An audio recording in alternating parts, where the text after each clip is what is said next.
Comme cul et chemise, comme larron en foire, j'ai vu se constituer tant d'associations. Mais il n'en reste qu'une, au travers de l'histoire, qui ait su nous donner toute satisfaction. Le sabre et le goupillon, l'un brandissant le glaive et l'autre le ciboire. Les peuples n'avaient plus à se poser de questions, et quand ils s'en posaient, c'était déjà trop tard.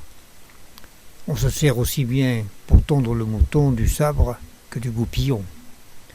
Quand un abbé de cour poussait une bergère vers des chemins tremblants d'ardentes déraisons, la belle ne savait pas, quand elle se laissait faire, qu'il condamnait l'usage de la contraception, le sabre et le goupillon.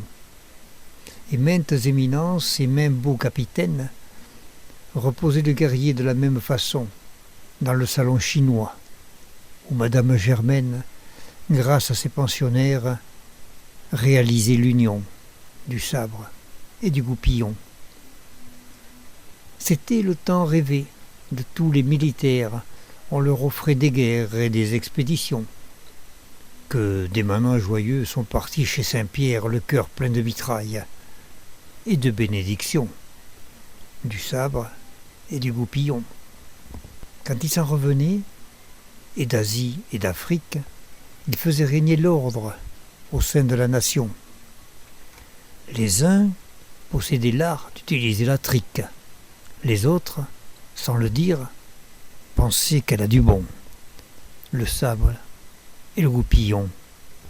On ne sait plus aujourd'hui à qui faire la guerre. Ça brise le moral de la génération. C'est pourquoi les crédits de la paix nous libèrent.